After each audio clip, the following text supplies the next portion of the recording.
nimankaana waxa weeye nimanka Soomaali u diiday inay dhaqaaqdo 60kii sano waa Axmed Madoobe iyo Deni laakiin Xasan waa ka dhaqaajiyay goboleed waa Mugabe lamidii Mugabe wali ka saray gobolka Banaadir ah waa jirka madaxa u qiimo badan Soomaali fahmi ayaga lugihii iyo majihii iyo calooshii iyo garbihii waa madaxweyne ma lagu sheekay waa dambi daduna la leeyahay sababka maalintii uu la dagaalamay ciidamada dawladda wadooyin u furay lacag bixi 120 hadda Kenya dadkii saacidi jiro dhan waa ka haray kansar siyaasadeed waa Axmed Madoobe jaab waa ninka aan maxaafid ugu sheegay aniga nin halna wadankan toosay oo birito meel wax ka qabta rabaan aniga ana Xasan uma shaqeeyo waa gartay arte 25 sano ka soo wareegatay wali madaxda dawlad goboleedyada qaarkood saluug waxay ka qabaan dawladda dhexe ee federaalka Axmed Maxamed Islaam Madoobe hogaamiyaha dawlad goboleedka Jubbaland Saciid Cabdullaahi Dani hogaamiyaha dawlad goboleedka Puntland inta badan xubnaha dawlad goboleedyada kama aysan ka qayb gelin mucaarad iyo muxaafid intaba maxaa la isdhihi karaa way u dhacaysaa ku soxo wariye dadka dhageysanaya qaarasi saxiix dawlad goboleed ma hogaamiye goboleed waa Soomaali ama gubernatorial way nimankaana waxa weeye nimanka Soomaali u diiday inay dhaqaaqdo 60kii sano waa Axmed Madoobe iyo Deni laakiin Xasan waa ka dhaqaajiyay una istaagi maayo waa sax waayo wixii wanaag raba ama Puntland ha joogo ama Jubbaland ha joogo iyo wixii madax xildhibaanada way socdaan Axmed Madoobe waa shakhsi Denina waa shakhsi ka furco ninkiisu dhibay cid u istaagaysa ma cid wax looga baahan yahay ma jiraan dawladda madaxweynaha presidentiga taagan meesha xildhibaanadiisa taagan wasiiradiisa taagan marka taas wax waa loo joogsamay sheekadaas waa laga gudbay waa gartay waxaan leedahay waa gudoomiyaal gobol sida Mugabe la mid yihiin aad aaminsantahay Mugabe la magaala madaxdii Soomaaliya madaxweyne marsay madaxweyne ugu yeelan kara waa gudoomiye goboleed waa Mugabe la mid Mugabe wali ka saray gobolka Banaadir ah waa jirka madaxa u qiimo badan Soomaali fahmi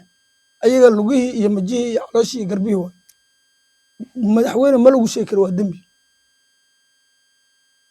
gubernatoriyaha gobolka Puntland iyo gubernatoriyaha gobolka waxa way Jubbaland ma madaxweyne lagu ma sheego ama hogaamiye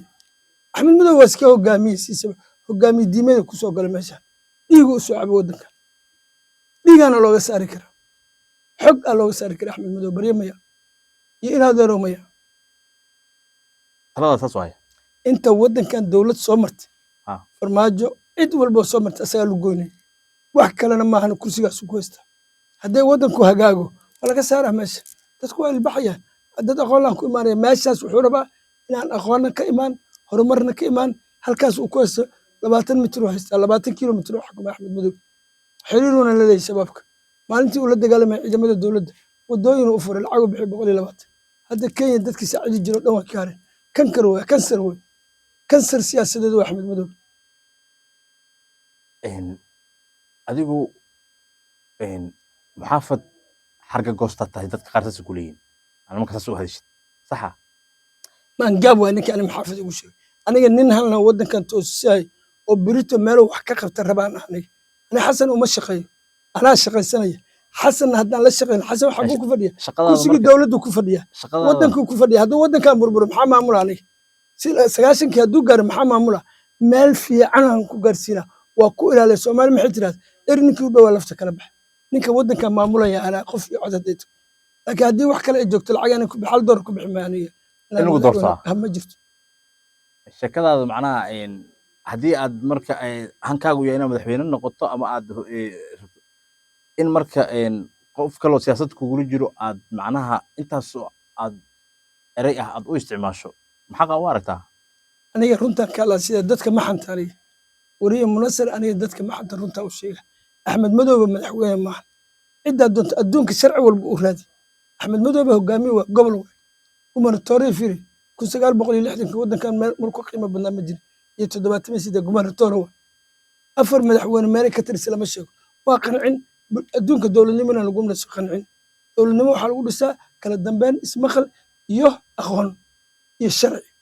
ma ahan hebel qanci adi madaxweyne no cashuurta kismaayo ka timaada iyo mid ka timaada Berbera iyo Boorame